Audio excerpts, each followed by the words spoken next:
Hey everybody, welcome. This is another live stream director's take on the video that just dropped yesterday, the Japanese drive-thru sushi ramen experience. Thanks for joining us. On the phone right now is my friend, the passenger in the car that you're looking at, Dean Newcomb. Dean, how are you? Hello. I'm very good. You joined me live in Tokyo, so I'm wandering around Shibuya with the phone in my hand. Yeah, I'm glad that bump into people. I'm going to introduce this video in a couple of minutes, but I think the biggest question, Dean, I think you've already read online, right? Yeah, it had me kind of laughing out loud, right? Right. People with really good observation skills notice that, hey, one moment he has a beard and then he doesn't. What's going on? What is going on? Yeah. I thought it was really funny. Somebody said, Dean's facial hair grows really fast, you know? Yeah. But that's not it, of course. No. Do you want to talk a little bit about the process of shooting? I don't know. So basically, you just shaved it off, and it was hard to do it was hard to do continuity because one day he had it, and then we filmed this in the beginning of February, and then a few days later, and then a couple of days after that, and Dean lost the beard in between. Yeah, and it's always right. really difficult to shoot everything like in one day, right? And because obviously with your show you want to add so much content to make it that much more special, right? That's right. And we were really careful as well with the continuity to wear exactly the same clothing. Yeah. And then I think it was literally the morning of the shoot that I was like, hang on a minute, I don't have a beard anymore, you know? Yeah, you didn't think about that. That's all right. I think though that only the people that are like laser focused on you really can tell. Maybe I couldn't tell. I think that's how you know who your real fans are, John. You know? Yeah, they only the check all the details. Can pick up that one. Right. Before I know we're leading with this, Dean, because you have a meeting to get to. But Dean's channel is called Runaway Japan. I'm holding up this sticker for the animated sticker that you gave me a couple of years ago. You're the man. Thank you. Yeah, that's how I know Dean. I know Dean actually through NHK. We met not on the show, but we do this show called Journeys in Japan. He does some episodes. I do the other ones. But you've been in Japan for what, 10 years now? I have. Yeah, exactly. 1 decade. Who would have thought it? I remember. I never expected to be here after 10 years. I never expected to be here for 20 years. But one of the things that I like about Dean the most is that you were one of the first people I know that went up to Tohoku to help as well. I remember. Yeah, that was an amazing part of my life, and also the reason that I'm still here now, really. Yeah, and you also went down to Kumamoto as well after the earthquake there. I did, yeah. And I hope that if I'm ever needed again, I'll be able to do it one more time. Yeah, let me know. I'll join you. We should definitely do that. Yeah, let's not hope for a disaster, but Dean's a good man, and I do encourage you to check out his channel called Runaway Japan. You're almost at 1,000 subscribers, and you definitely deserve it. Yeah, we're still a baby channel, you know. I started making the content directly for TV, so I'm actually on a train now, so forgive me for the small voice. Okay. But I think it's all on from now. I'm really kind of inspired by what you're doing with your channel, and I'm excited to make YouTube kind of part of what we're doing now. Yeah, Dean, thanks. I know you're on the train, you can't talk. Thanks so much for Dean's actually going to be in 2 more episodes after this, a Hitachi Wagyu beef episode, and then we drive and do a food challenge together. Thank you also for so much for the help and being a part of this, and you made the show so much better without the beard and with the beard. Thanks, John. I enjoyed so much being a part of it. Thanks, Dean. Have a good day. All right. See you, John. All right, bye-bye. See you, everybody. Bye. Bye-bye. All right. Yeah, I know Dean didn't really have a lot of time, and I thought it would be pretty cool to add him into this director's cut because he was the co-reporter for this episode. I know Dean through NHK, and we've known each other for years. Actually, I believe I may have even met him. I also went up to Tohoku, not as much as him, after the earthquake, but I went up there about five or 6 times, bringing up food with my friend. I have a friend named Mike who is also a very thoughtful person who thinks about others, and we drove up a couple of times with beef from Aussie Beef that sponsored the runs, so that was pretty cool to go up there and barbecue. Dean is one of those people that really goes out and helps others, so I like it. So that's why I encourage you to subscribe to his channel, Runaway Japan. So while everyone is joining us, I wanted to take some of your questions and talk about drive-thru ramen and sushi and drive-thru culture, Japanese car culture, this episode, which dropped yesterday. So if you have any questions, let me know. I'm going to share some inside stories over the next 15 minutes with you, and then we can this might be something that you want to try out when you come to Japan. It's pretty cool. All right, so I'm looking right now at the live stream, so go ahead and ask away. Now, when we were filming this, we had about 3 cameras running at the same time. We had a GH5, which was sometimes too shaky video to use, and then there was a GoPro on the side, and then I had a GoPro attached to the car. And I cut between the 3 shots, but because the GH5 video was shaky for some reason, I thought the internal stabilization would do a better job. I didn't use that as much, so you saw a lot more GoPro footage than normal, but that doesn't make it bad. This video was, I think that was, I used this DJI Pocket as well, which was pretty useful in making this. Now, somebody asked me about permission to get to film in these shops. Some person commented they were really angry. He says, "How dare you film people who don't want to be filmed?" Well, I get permission from both the ramen company, the manager, who we met and did a business card exchange. This is the proper way to do videos, man. So whenever you film an episode like this, you want to get permission, especially when it's very sensitive, like after somebody had posted a video of a GoPro going around the conveyor belt sushi. There's a lot of eyes on foreigners filming in sushi places. So we called and got permission, and it turned out to be a really great episode. I mean, if I didn't get permission, why would the window girl come out and do an interview? And why would the ramen shop, give us an interview and allow us to film them? Yeah, it wasn't a guerrilla shoot. A guerrilla shoot is when you don't have permission and you're just kind of secretly filming. That's not what this was. We had permission to film at all of the locations. I almost always call ahead. Sometimes I don't, just based on time. But that I think when you get exclusive behind-the-scenes shots, it makes the episode so much more special. I think that's what my feeling is. Drive-thru culture. So I got a question about drive-thru culture. Drive-thru car culture is so big in Japan. It's more than I think international visitors realize. We have the Shinkansen and we have really good local trains. The train system, Japan Rail, is awesome, as well as the private companies like Keihan down in Kyoto, Osaka, which I was riding just a few days ago. Now the trains are so good, but there's a whole network of highways and roads, and the majority of Japanese outside of the cities drive a lot. In fact, if you don't have a car, you cannot really survive. That's why around the car culture, there are like an infrastructure built to make it convenient in the Japanese way. You all know about Tokyo, because a lot of YouTubers do a lot about Tokyo. The convenience stores, the vending machines, just the ultimate convenience of life in the city. And then you get outside the city and there's not a lot of content on that. And this is just part one of a lot of things that highlight what it's like to live and drive and experience the countryside the way that they do. Not on a homestay and not as a tourist, but this is something that people do in the countryside. They don't have convenience stores always near where they live.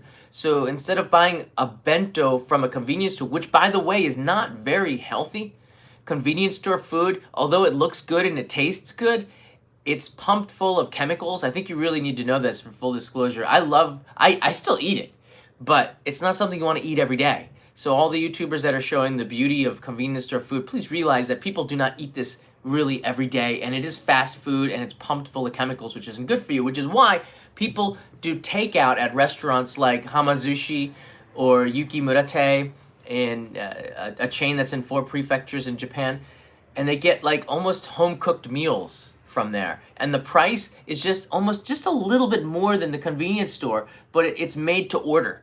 And I think that's a big deal because quality is a big deal for people. Any other questions we got here? The car culture is very prevalent in Iwakuni. Yes, Tim, I see that comment. Iwakuni is another place where you need to get a car. There's a amazing restaurant up in the hills of Yamaguchi Prefecture, not far from Iwakuni. I think they have 4 or 5 shops. I went there when I filmed the Dasai Japanese Sake episode from Iwakuni.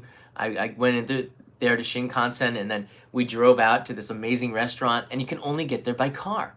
So car is the way that you really can see Japan from a different side if you rent a car.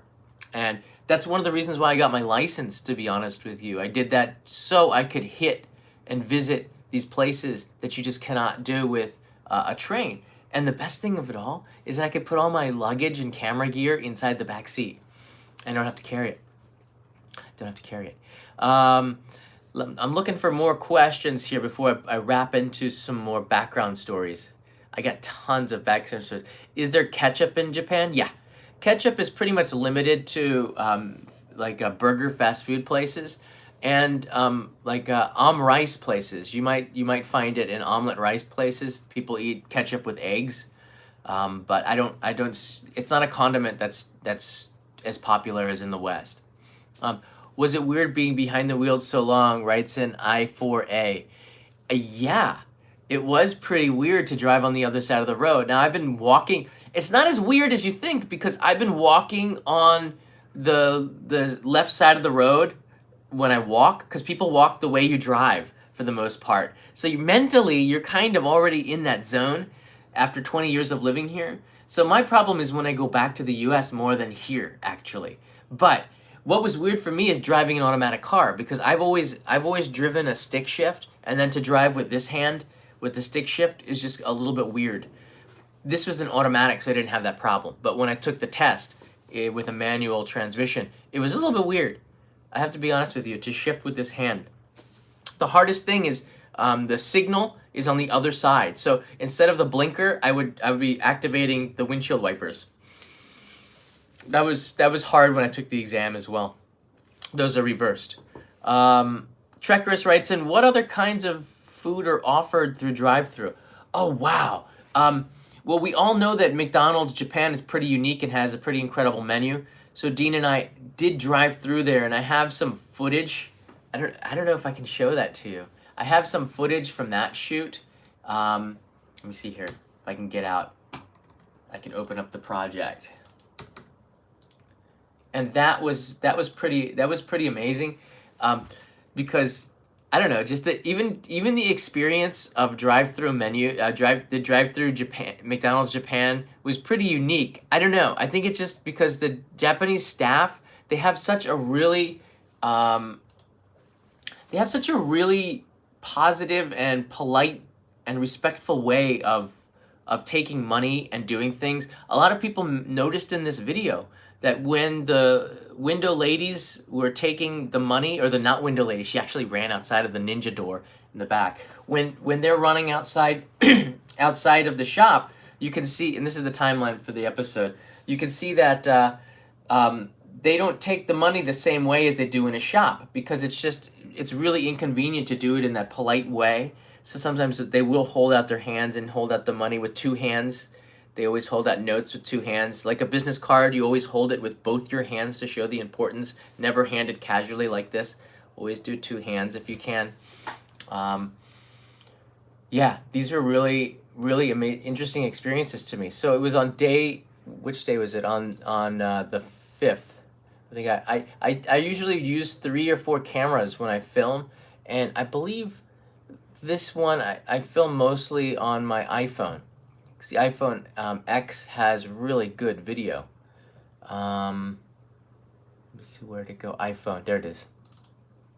I believe we filmed this on the 2nd, at the end, the McDonald's shots. And Dean, is that it? Oh, this is the end. This is where he was, and then after this, I believe we went to some more ramen places. But overall, okay, here's a project window for all this. But overall, they have drive-through gyudon, which is Yoshinoya. that was pretty cool to get to open up your thing and there's this amazing bowl of udon. But they also put a sticker on top of of the bowl of udon. Now I think this would be a great video for somebody to introduce, like drive-through gyudon, because that is actually like the cheeseburger of Japan, gyudon. Let me see if I can find this really quickly here. This is on the third day. Dean and I went. This is all behind the scenes footage, okay? Dean and I we did drive through a McDonald's drive-through, which is right here. Let's see if I can bring it up. Try to make it larger on the monitor. There's another drive-through. This is stuff that was not in the main video. You can see that there. Move the monitor in the middle here.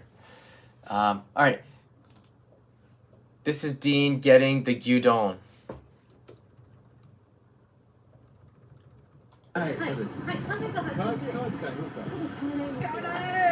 You can't use your credit card in most of these places, so he had to pay by cash. He's driving now, by the way.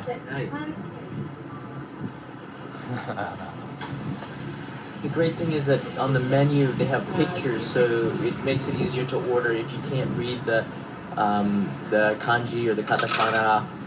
That menu is all in Japanese, right? There it is. Thank you. Gyudon! There you go. Alright, this is the scene with the label on top here.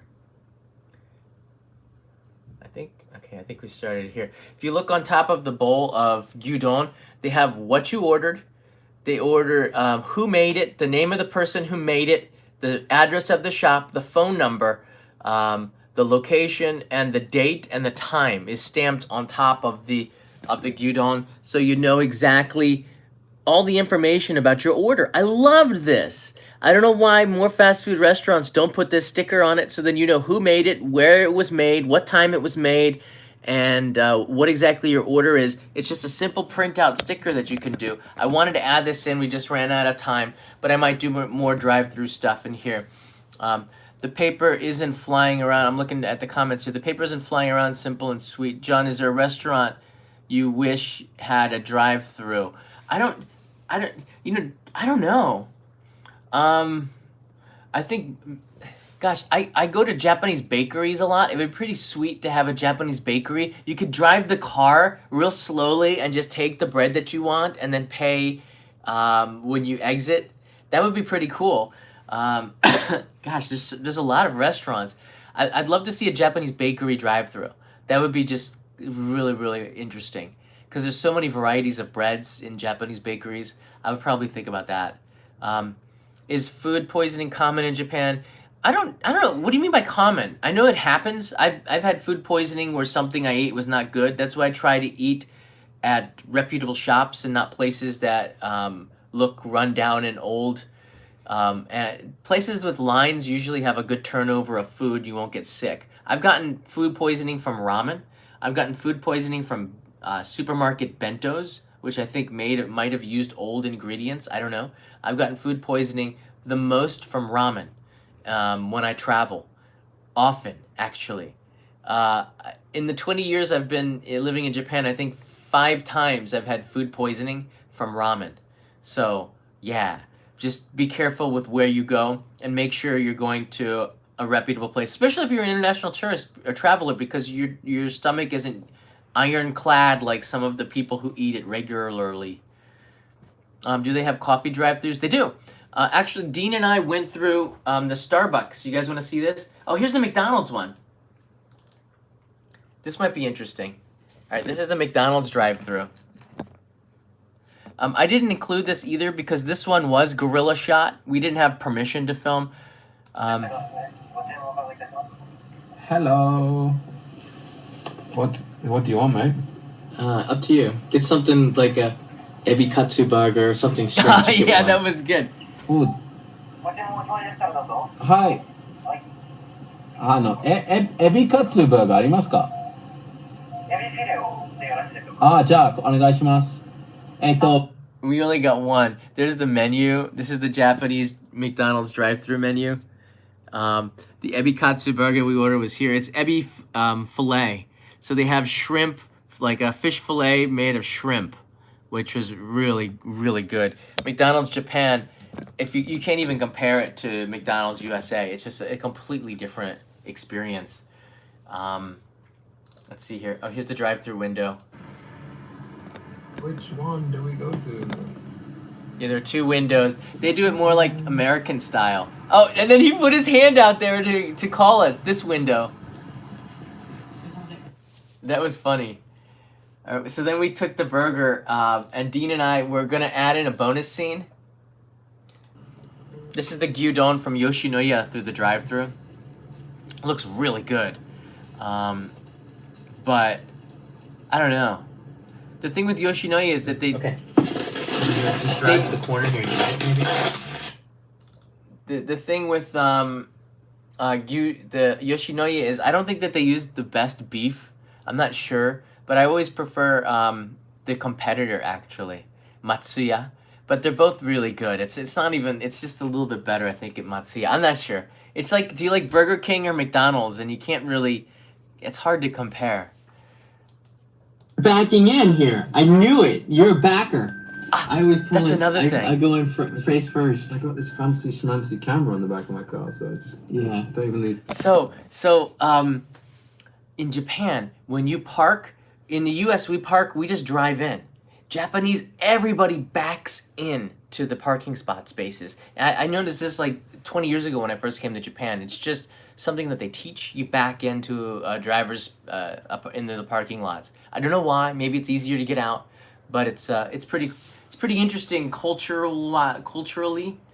Here's the ebikatsu burger. You have to do the open it up. Kind of weak on the lettuce. Kind of weak on the lettuce. That's shrimp in there.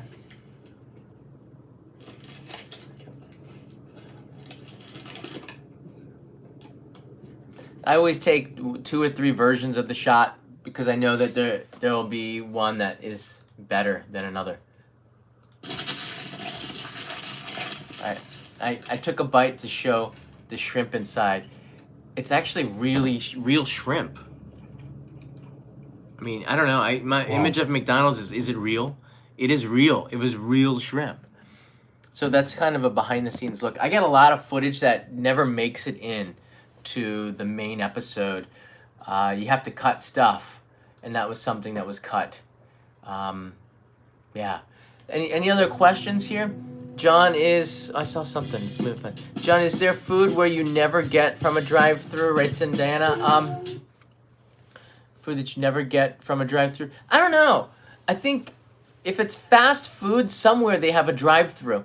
One of the places that I wanted to go to in this episode, but we couldn't find it in time, was Takoyaki drive-thru. And the chain Gindako has a drive-thru in Kanagawa, which is another part of Japan, like just on the other side of Tokyo. But not every chain has a drive-thru, which is... kind of disappointing, because I think every chain, if you're outside of Tokyo, you need a drive-thru because it's just so cool. It's just so cool. Power on. Keep up the great work. Love it. Thank you for the super chat. I appreciate it. The thing is that Japanese drive-thrus, which surprised me, people don't eat it in their car. The reason why I get a drive-thru is because I just I'm on the go. I don't have time to eat. So I would drive through, and if the drive-thru is too long, I would go into the shop and pick it up. This is my habits normally. And then I would eat it in the car. I would drive and eat. Who never did that, right? Probably not the best thing you should do. You should have your hands both on 2 and 10 o'clock. But I would drive and eat, and I would save time, right? That's normally the only reason I would go through a drive-thru. Even in the U.S., in the countryside in the U.S., I would not drive through. I would go into the shop because it was usually faster, and get out. And I don't know. That's just me. Drive-thru is not something that I would do often, unless you just really were lazy. But here, I was really interested I learned a lot because the sushi girl, whose name is not known to me, her true name, let's call her Ai-chan. Ai-chan, she told me that in the interview and afterwards when I asked her about it before filming, that a lot of families are the ones who use the drive-thru, because this area of Tsukuba, this area of Japan in Ibaraki Prefecture, is very much family focused. A lot of people move outside of Tokyo to raise their families. They don't have a lot of time. And the kids can be like, they usually have more than one kid, so there's 2 or 3, rugrats running around in the back of the station wagon. I'm talking about me and my brothers as an example. My mother probably didn't want to take us into the shop. I'll be honest with you, 3 boys running around, throwing stuff, I wouldn't take them in either. Just keep them in the car, keep them penned up, then you can go through the drive-thru. Those are some of the reasons why the drive-thru in Japan exists, for maybe the same reason that they do in the United States. But it was interesting to me that fathers and mothers, parents, would go inside the shop and order, or call and order, and then instead of going into the shop, they would just pick it up at the drive-thru. So they would call, Japanese people often will order takeout and call ahead and just pick it up because it'll be ready. They don't go there and order like we do in the US, because it's not really fast food. All right? Japanese food is not really fast food. Maybe gyudon, you can cook it kind of fast, but it's not like the burger style, because the quality still has to be really high. Ramen still takes a little bit of time to make. Sushi she says it takes up to 10 minutes to make. They try to get every order within 10 minutes. Ours came out in about 3 or 4 minutes. But they make it to order, all right? So it's not really fast food, but they made the sushi to order. It wasn't already finished and sitting there. And I think that's the quality. So in order to get a pack of sushi that you saw, I think on the menu, there were 50 pieces of sushi in one of the packs. That takes a lot of time to make. So you go into the shop and you order it, and then the sushi restaurant, the sushi chef will say, please come back in 30 minutes to pick up your order. That's when you will, you can go and do your shopping and run some errands, and then you'll come through the drive-thru to pick up your order. So when you get up to the window, you go, this is Suzuki-san, I ordered the blah, blah, blah. And then you go, oh, thank you, Suzuki-san. And then they'll communicate through the window, and you can pick it up and pay for it. Grab it, take it back to your family. You didn't have to wait in the shop for them to make the sushi. I like that system a lot. This is the convenience of Japan. It's not exactly for the same reasons that they have drive-through windows as in the United States, but it's kind of similar. Kind of similar. Yeah, and if you like these director's cuts, definitely click the like button. Thanks, UFO Bob. I appreciate you bringing that up. Let's see. I'm looking back here at the questions. Sorry, I might have missed it. Spectre 1065. Best place for pizza. Whoa! Spectre 1065, that's a hard one. Okay. I do like Devil's Craft Pizza in Tokyo. These are not drive-through places. Devil's Craft Pizza has Chicago-style pizza in Tokyo that's really good. And Pizza-kaya, like Izakaya, Pizza-kaya, is a chain of friendly people who work near, I think the shop is right near Roppongi Hills. That place is pretty good too. They usually have like this, I think they had a Santa Fe pizza with all this stuff in the middle of it. It was like, I don't know, it's not tastes that I usually get in Japan. They're doing a really good job of making like a California style pizza there.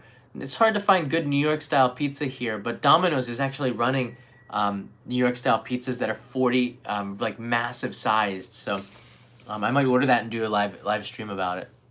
Good question. You're very welcome. Thanks for the super chat. Let me see here. What else we got? Questions. Pronto Pizza. Pronto is not a bad restaurant. I usually go in there just for business meetings because they're all over the place. Pronto.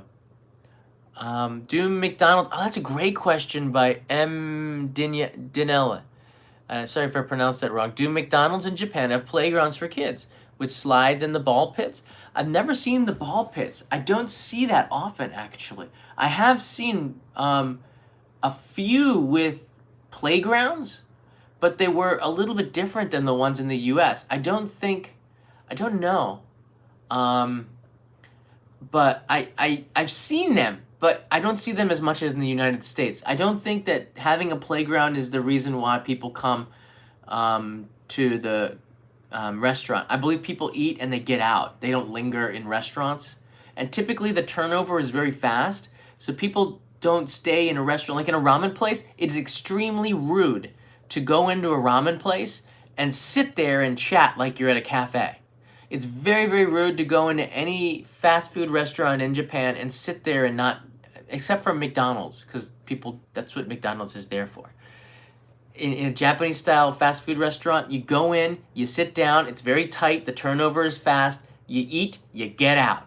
Udon is very much the same way. You sit down there, you get it, you got about 5 minutes typically. You eat your udon and you get out. And that's the way that they make money. But if there's people waiting outside, you can sit there all day, but it's the rudest thing that you can do is don't sit at a Japanese restaurant and think it's like a cafe. After you've eaten, go to the cafe. That's what you should probably do. And then people will like you for it. 50 style drive-thru in with the waitresses. Larry, I'm sure that exists somewhere in Japan, and if it does, I will find it. They still existed in the 1970s when I was like 5 years old, 1980s. Some of them still existed. I think just a typical McDonald's drive-thru put a lot of them out of business. But I remember, when we would drive up, even the drive-in movie theaters, we would drive into the movie theaters and you'd have to take the speaker and put it into your car window and then close the window so the speaker you could hear inside the car. I love those days of the late 70s, early 80s when I was a kid, with the different driving culture they had back then. Drive-thru movie theaters is the biggest shame that we don't have that, and we enjoy the movies in the safety of our house, but we lose that kind of interaction with people and walking to the concession stand to get that really bad popcorn and hot dog, roller hot dog. I do miss that. I know they had drive-thru movie theaters in Japan and it had the same fate as in the United States. They just couldn't last. James Beckett writes in, "Hey James, hi John, considering vending machines I've seen in your videos, is there something odd, maybe not food, that would surprise most of us at the drive-thrus?" Yeah, you know what? This is a great question. I'm glad you brought this up. I probably wouldn't have talked about it, but one place that I'm interested in, maybe in a future episode, is I have to bring it up on the screen because you might not even believe me. There are some YouTube videos here. They have...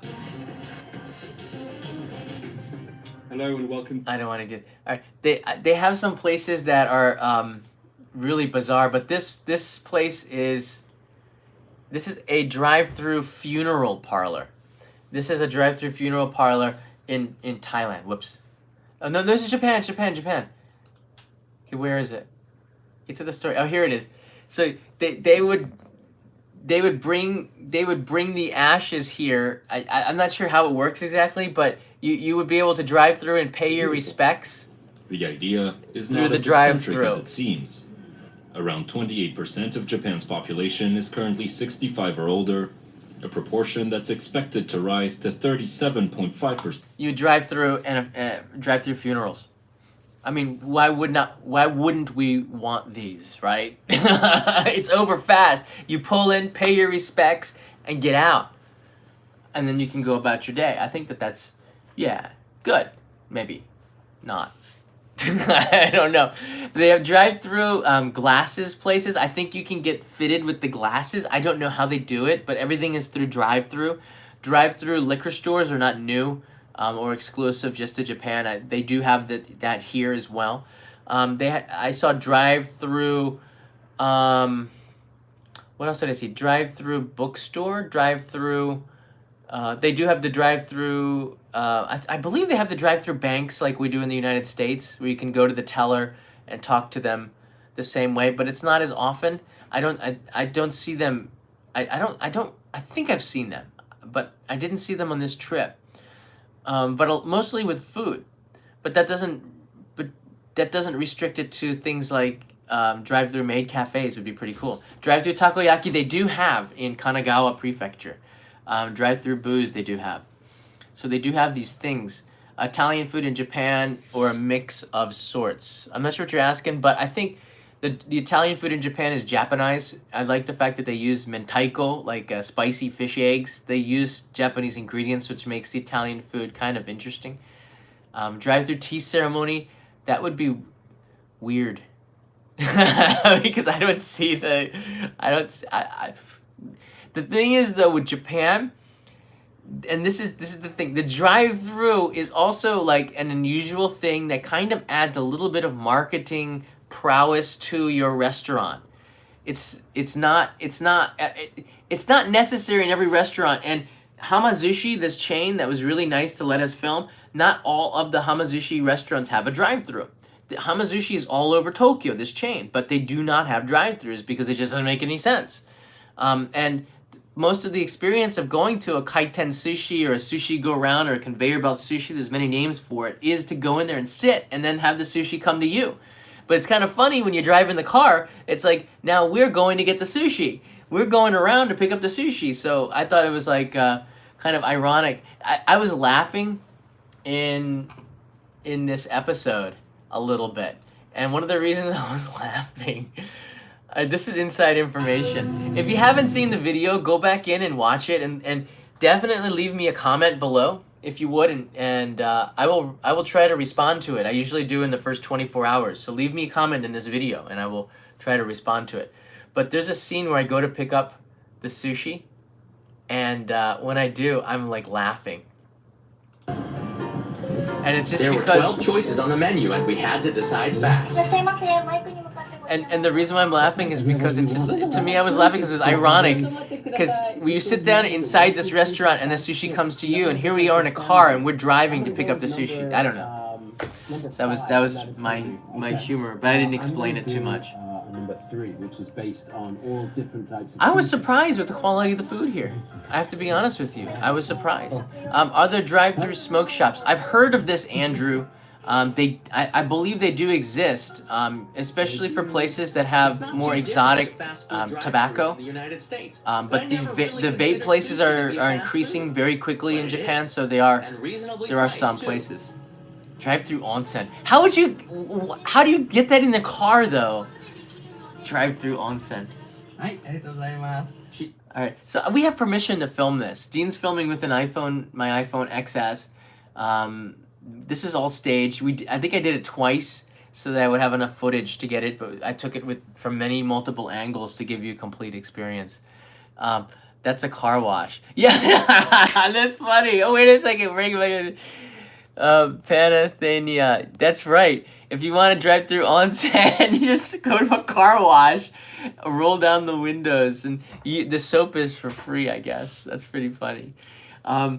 The car washes in Japan, though, are pretty cool, too.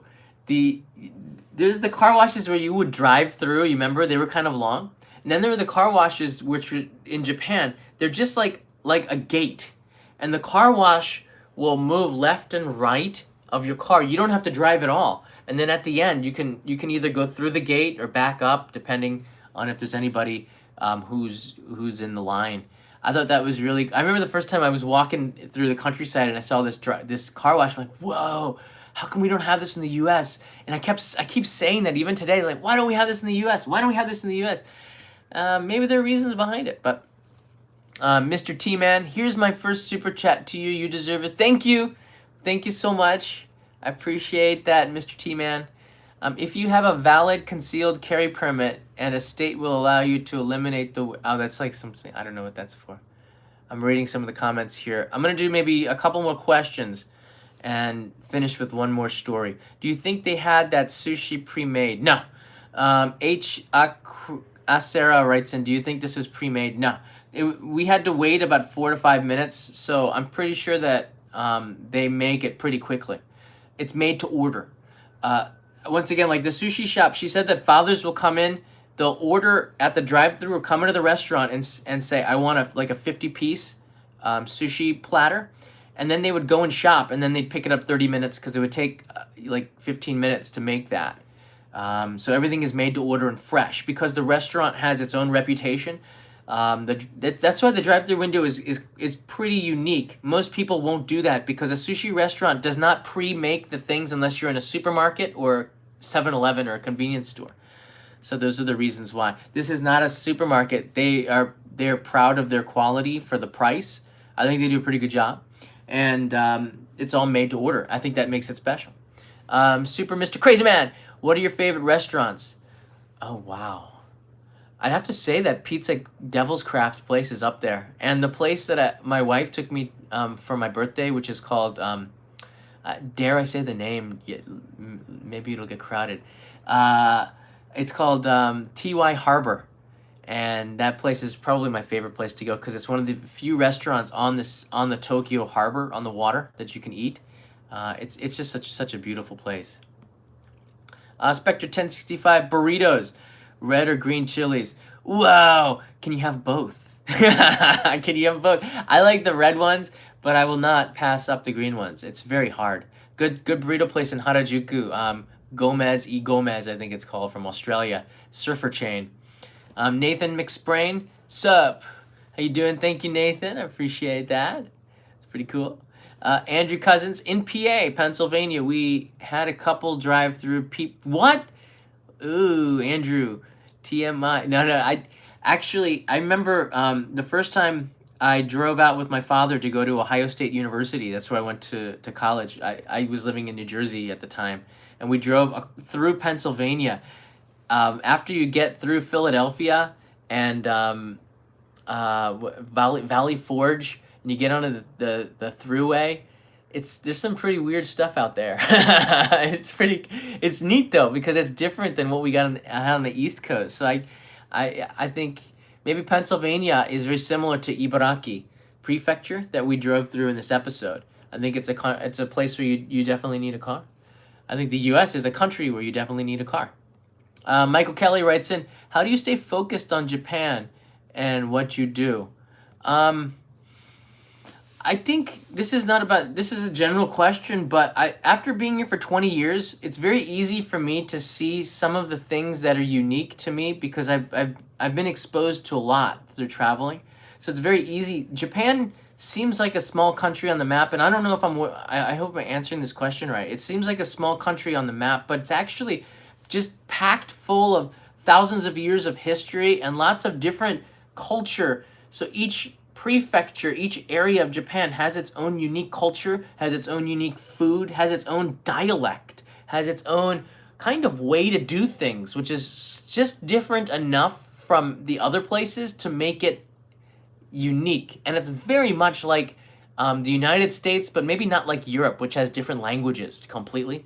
The United States is like Texas is so different from New York, for example, as Texas is different from Washington State or Wyoming, for that matter. So it's very different cultures all inside of Japan, and that is so fascinating to me. It's really fascinating. Good night, Spectre 1065. Yeah, I went to bed at 4 a.m. after I uploaded this video and did some of the social media stuff. So I'm operating on 5 hours of sleep and might take a power nap. Yeah, Texas is another planet. It's pretty much another planet. Thank you for answering. Answer very much speaks to passion and interest, which is why I love only Japan. Thank you, Michael. Yeah, this is like the dream job. I think I was made to do this.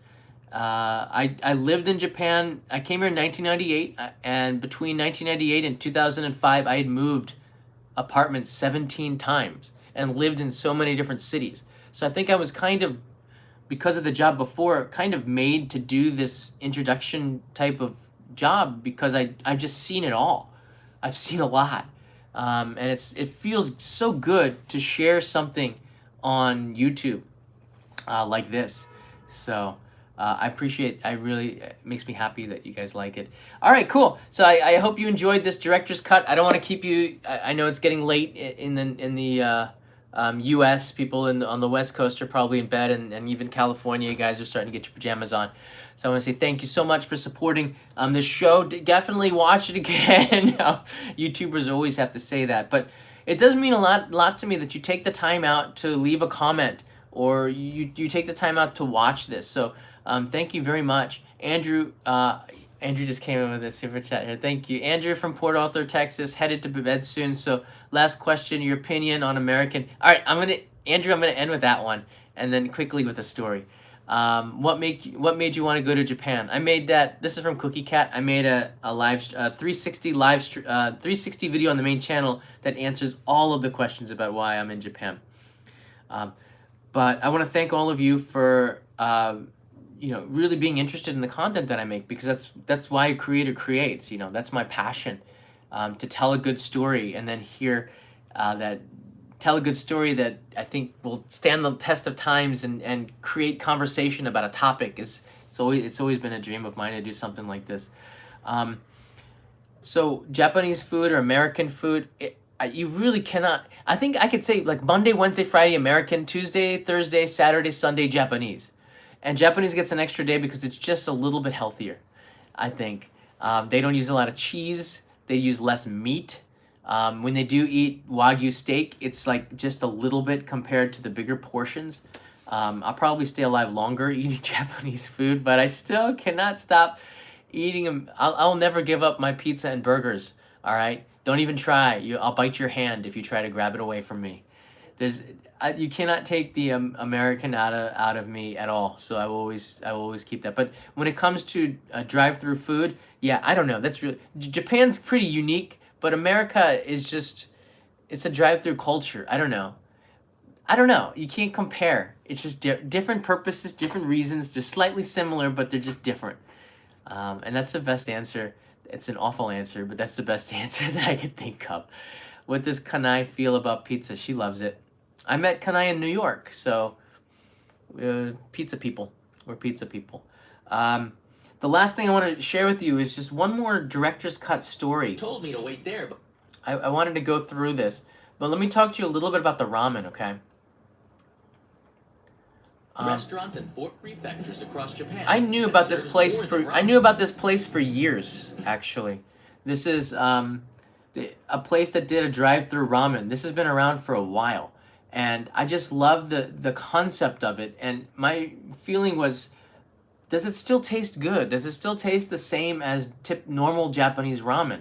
And the answer is, the noodles are harder, so they get soft and normal tasting after about 10 minutes, and then they have a longer life.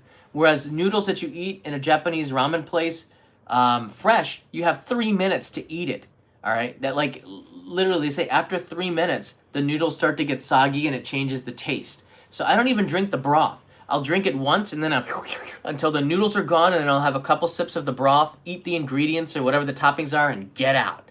That's sort of the way it works. But the drive-thru ramen, people don't want cup noodles all the time. Even Japanese cup noodles is not healthy for you to eat every day. So what they want is the taste of a ramen shop and be able to take that home, or a taste of the ramen shop and take it to their job to eat that for lunch. So that's why this place exists like this. And they do really good business with the drive-thru during lunch hours. They don't just have the restaurant popping, like all the seats are full, but they got like 5 or 6 cars waiting outside. So they found a way to serve customers beyond the capacity of the restaurants. I think that's just genius. That's just smart to do. The restaurant chef had already started preparing our order. So if the restaurant's full, pull up to the window, make your order, and they'll bring it out to your car, and you can still get it even though there's no place to sit down. I love that. Keeps the business popping, right? Hello. Alright, I asked the chef, you can see the GoPro camera on his chest, if he'd be okay with this. And he's like, yeah. And it was pretty cool because I've done this before with another ramen shoot, I believe, or another food shoot in Iwate Prefecture a couple of years ago. It comes out really, really interesting.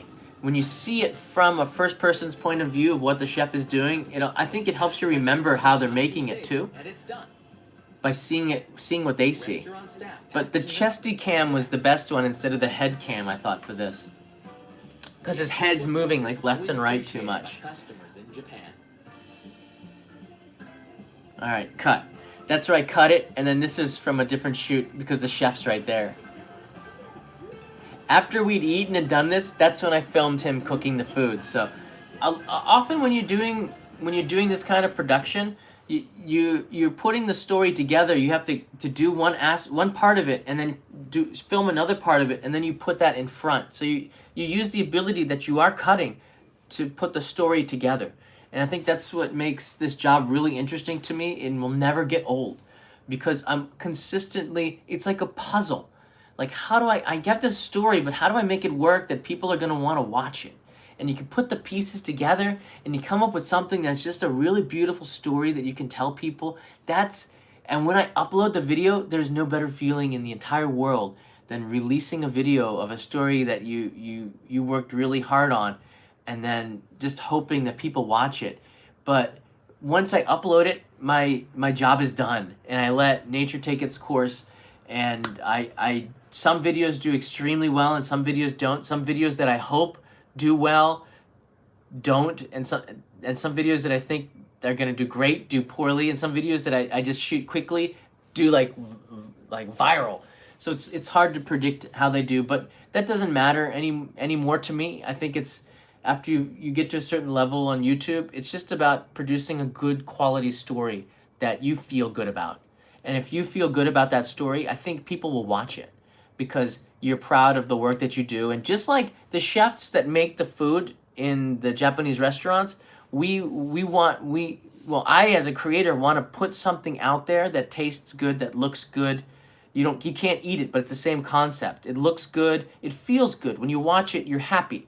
That makes me happy, just like when it makes a chef happy when somebody compliments them on their food, or they take a bite out of the burger and they go, mmm, or they slurp the noodles. This means that the audience or the customer is happy. That's the greatest pleasure for someone who's been doing this job for a long time, I think. Not so much the view count, but was it a good show? And I think this is a good show. And the next one with Dean is, we do 2 more episodes coming up, Wagyu. And the third one is a monster food challenge that we ate, this massive bowl. But it's the bowl. Actually, the food challenge is not so much the attraction as something else. So I'll tell you what that is in an episode coming up. And I think that one will be released in about a week from now. They're gonna come really fast because I filmed this a couple of weeks ago. If you have any questions, you can leave it in the comments below, or better yet, leave it on the main channel's comments, because there's a lot more people watching that, and I might not be the only one to answer your questions. Thank you so much for watching. I see a lot of Patreon supporters in here. I sent out, for everybody in Patreon, this is this month's Patreon postcard, so I send out these postcards every month if you're a Patreon supporter, and you get first dibs at watching the show, because I do an early access kind of thing. Adrian, thank you very much, Adrian. I appreciate that very much. I'm going to use these super chats and buy something for Kanai. Get some flowers. I know Tim gave me some super chat to buy some flowers with, and when I did, she was so happy. So I'm gonna do that. She's working. She had to get up at 6 a.m. and I went to bed at 4 a.m. So I'll probably buy something with all this super chat. So thanks, guys. I really, really appreciate that.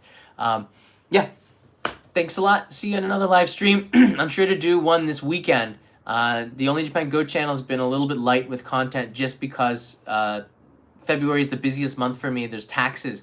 There's a DVD project that I'm finishing up. There's some other filming engagements, and both Kanai and I had influenza, which really made it even worse. But we're back again, and spring is coming, so it's pretty exciting. Michael Kelly, it shows that you love your craft, and we appreciate it. Thank you, Michael. Oh man, that's really kind of you. Great. So thank you, everybody. I hope that you have a great day, great night if you're in the United States.